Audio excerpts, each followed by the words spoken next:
Fala, galerinha guerreira! Tudo certinho com vocês? Vamos continuar com as nossas escolas literárias, análise de escolas literárias? Hoje eu quero falar com vocês sobre um período que a crítica está chamando de pós-modernismo. Tá? Serão duas aulas. Nós vamos tratar a poesia do pós-modernismo, na aula de hoje, e na próxima aula, aula 2, nós vamos tratar da prosa do pós-modernismo. Para isso, eu queria lembrar para vocês a sequência das escolas literárias de língua portuguesa. Essas escolas elas estão divididas basicamente em três períodos. Tá? Nós temos o período medieval, com o trovadorismo e o humanismo, são escolas exclusivas de Portugal, porque o Brasil nem existia nessa época ainda, né? Que vai até 1500. Aí nós temos o período clássico, que tem três escolas, né? Classicismo, barroco e arcadismo, vai do século 16, que são os anos 500, até o século 18, né? Que são os anos 700 aí, de 1701 a 1800, tá? Aqui nós começamos a ter a literatura brasileira. Nós não tivemos classicismo aqui ainda, né? O classicismo só aconteceu em Portugal, porque nos anos 500 não havia condições, né, de uma produção cultural aqui no Brasil, tá? Então, nos anos 500 nós tivemos o chamado quinhentismo brasileiro, que é aquela literatura dos viajantes, dos jesuítas, uma literatura para informar, para formar a cultura cristã, tá? E aí, a partir do Barroco, nós passamos a ter literatura portuguesa e brasileira. E depois nós temos um período moderno, alguns chamam de período romântico também, porque começa exatamente com o romantismo no início do século XIX. E aí nós temos todas as demais escolas, romantismo, realismo naturalista, parnasianismo, simbolismo, o pré-modernismo, que é exclusivo do Brasil, por isso está em verde aqui, modernismo primeiro tempo, modernismo segundo tempo e modernismo terceiro tempo. Beleza? Que vai até mais ou menos o início dos anos 60. Tá? Bom, todas essas escolas eu já tenho gravado aqui no meu canal, né? Tem lá na plataforma também as aulas com exercícios para você aprofundar, totalmente gratuito, é só ir na parte gratuita da plataforma, tem todos os exercícios lá sobre cada uma dessas escolas. E, basicamente, os vestibulares tradicionais, quando eu falo vestibular tradicional, estou falando Unicamp, FUVEST, Unesp, Unifesp, por aí. Esses vestibulares, normalmente, eles cobram até aqui, tá? Até o modernismo terceiro tempo. E aí os alunos costumam perguntar, mas professor, e depois, o que que tem? Né? Que escola nós estamos vivendo hoje? Eu, particularmente, acho que essa coisa de definição de escola, ela tende a desaparecer.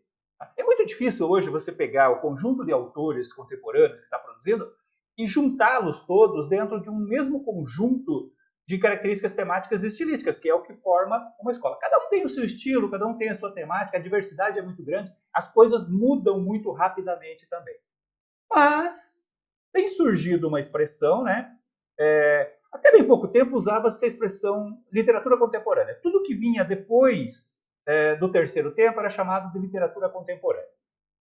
Mas nos últimos tempos, aí, nos últimos anos, tem surgido uma outra divisão, que é o pós-modernismo, tá? Para falar, porque afinal de contas, quando você fala literatura contemporânea, pressupõe-se que os autores estão vivos e produzindo. E geralmente os autores dos anos 60, 70 e 80, a maioria, né, que teve o seu auge naquele período, já morreu.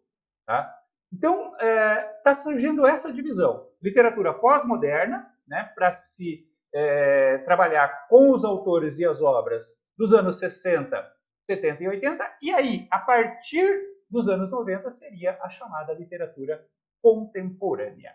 Beleza? Então, nós vamos trabalhar nessa aula com a literatura pós-moderna, mais especificamente a poesia. Só que antes da gente falar da poesia, eu quero contextualizar isso. Tá?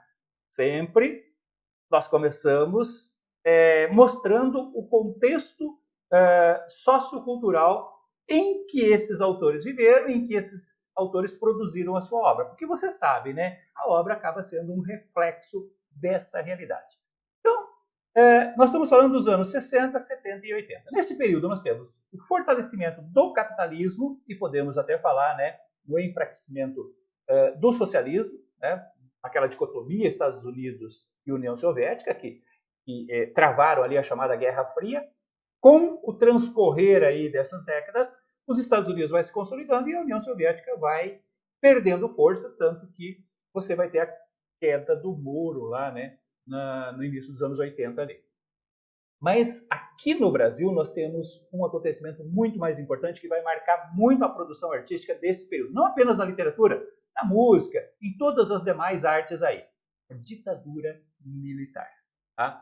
Que começa com o golpe em 1964, depois se acentua, atinge o seu ápice com a decretação do AI-5 em 68. Isso acaba provocando uma reação, porque tirou-se todos os direitos, né, do cidadão. Então há uma reação no início dos anos 70, né? Então você começa a ter uma luta armada mesmo, né? Movimentos de resistência aí. E depois, nos anos 80, nós temos o início da abertura política, né? O fim da ditadura ali. Durante todo esse período, que pega praticamente todos os anos 60, 70, até metade dos anos 80 aí, nós temos uma arte que, de uma maneira ou de outra, estava envolvido com essa realidade da ditadura política. Tá? Principalmente no sentido de censura. Então, precisava se produzir uma arte que burlasse essa censura, né? Que não ficasse travada por causa dessa censura aí. Na poesia, nós vamos ter um movimento que começa nos anos 60, se acentua aí nos anos 70, depois, início dos anos 80, chamada de poesia marginal. Entenda que a palavra marginal aqui não está no sentido pejorativo que normalmente se usa para essa palavra, né? No sentido de bandido, né? Assassino, marginal. Marginal no sentido de algo que está à margem da sociedade. Tá? Então, uma poesia que foi criada, né, e que cresceu à margem dessa sociedade. O que significa isso na prática?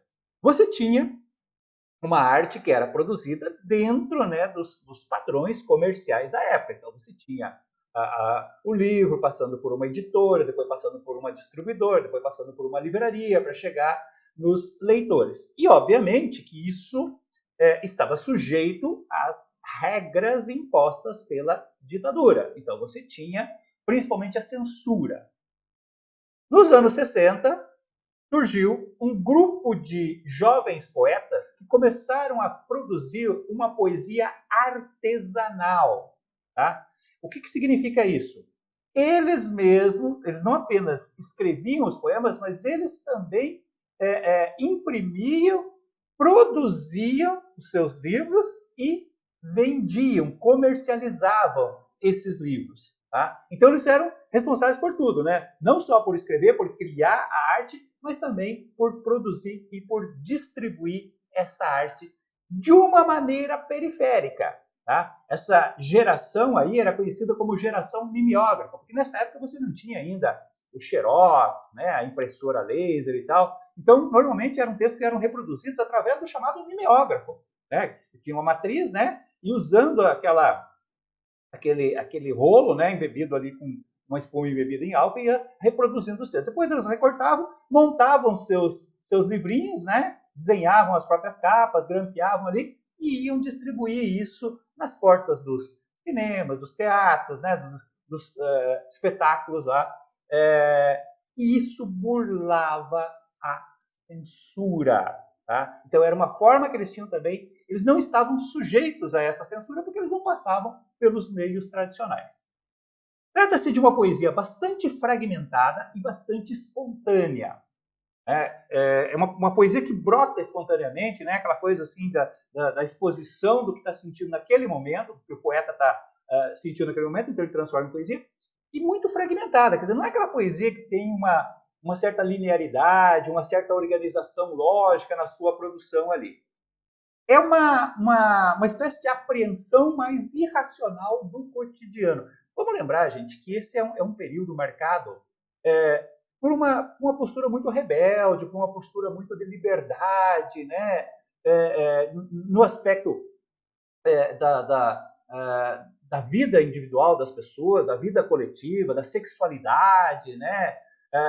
Lutando pela liberação da maconha, pela liberalidade sexual que surgiu ali com a invenção da pílula e tal. Então a poesia meio que apresenta um pouco dessa visão meio ilógica, meio irracional, meio intuitiva da realidade. Tá? Os principais temas dessa poesia. A crítica social não poderia deixar de ser, principalmente a crítica política. Tá? Então era um tema muito constante, né? Criticar, denunciar, ironizar, debochar da situação política, dos políticos, né? Repressores. O cotidiano, né? As coisas do dia a dia, as coisas que estavam acontecendo, inclusive com o advento mesmo da modernidade, aquela coisa da propaganda, do capitalismo, da imposição dos valores capitalistas, a sexualidade, né? O processo de liberação da sexualidade foi muito forte nos anos 60, passa amor, não passa guerra e tal.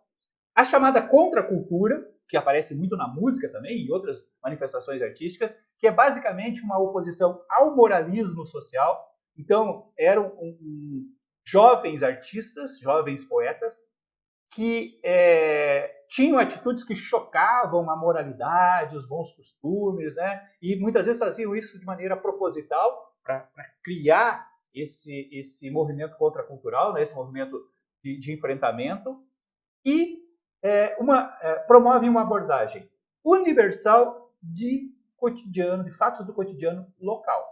Tá? Então, eles partem de elementos locais, por exemplo, a ditadura, né? Um fato, uma cena ocorrido numa cidade brasileira e tal, e a partir disso eles universalizam.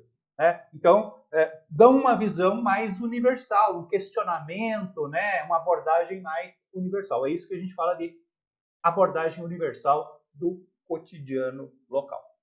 Nós vamos ter uma gama muito grande de escritores, né, de poetas que surgiram dessa forma. E que depois, né, com o passar dos anos, aí, acabaram tendo reconhecimento da sua obra. Aqui nós temos alguns deles. O Tiago de Mello e a Adélia Prado são remanescentes que estão vivos ainda hoje, pelo menos até o momento em que eu estou gravando essa aula aqui, né, em 2020. Tá? Depois nós temos o Paulo Leminski, né, tornou um poeta muito lido, muito apreciado, muito valorizado, né, na literatura brasileira e muito cobrado aí nos vestibulares. O Cacaso, Torquato Neto, José Paulo Paes, a Ana Cristina César, que tem sido redescoberta aí pelos vestibulares, esteve recentemente na lista da Unicamp. Tá? A Hilda Hilst, que também é uma autora que constantemente aparece nos vestibulares, principalmente os vestibulares mais antenados com essa modernidade, como é o caso do Enem, né, que faz uma abordagem mais contemporânea da literatura, né? Nesse caso aí o pós-moderno se encaixa também. Enfim, uma gama muito grande de grandes poetas que começaram dentro dessa chamada poesia marginal. Né? Essa poesia feita de forma totalmente artesanal e que, portanto, podia burlar a censura, né, as restrições que eram impostas pela situação política social do Brasil nos anos 60, 70 e início dos anos 80. Tá? Para encerrar, eu queria mostrar um exemplo desse período aí. Nós temos aqui o poema Aquarela, do Cacaso. Tá? Aquarela, você sabe, né? É aquela paleta de cores, né? Aquela mistura de cores e tal. E ele vai falar exatamente disso, né? Aparentemente ele está falando de uma pintura, mas tem uma mensagem política por trás disso. Olha o que ele diz, ó. O corpo no cavalete é um pássaro que agoniza, que está agonizando, que está morrendo. Exausto do próprio grito, as vísceras vasculhadas principiam a contagem regressiva, tá? A morte, ou seja, o pássaro que está agonizando, que pode ter um contexto político, né? Como a própria ditadura que estaria agonizando aí. No assoalho, o sangue se decompõe em matizes, né? Cores, que a brisa beija e balança. Olha a referência ao hino nacional. O verde de nossas matas, o amarelo do nosso ouro, o azul do nosso céu, o branco, o negro, o negro. Veja a referência clara, né, às cores da bandeira nacional. O verde, o amarelo, o azul, o branco e aí o negro. O negro. Veja como ele encerra o poema, né? Inclusive no contraste aí com a cor branca. O negro é uma forma, né, de explicitar a realidade, de criticar essa realidade. Então, através de metáforas, ele vai expondo a realidade de um Brasil que está agonizando, que está sofrendo, que está escurecido, enegrecido, né, por essa ditadura, por essa injustiça trazida pela situação política e social que o país estava vivendo aí. Tá? Uma forma de se posicionar diante dessa realidade. Que, aliás, é uma característica marcante dos artistas, dos poetas desse período aí. Certinho, gente? Poesia marginal é talvez assim o último grande movimento digamos, organizado, consciente da nossa poesia. Tá? Nós tivemos o concretismo, né, na década de 50 e depois, nos anos 60, 70, a chamada poesia marginal. E esses autores constantemente são cobrados nos vestibulares. Eu aguardo você, então, na próxima aula, onde nós iremos falar desse mesmo período, chamado pós-moderno, só que aí falando sobre a produção em prosa desse período. Aguardo você. Um abraço!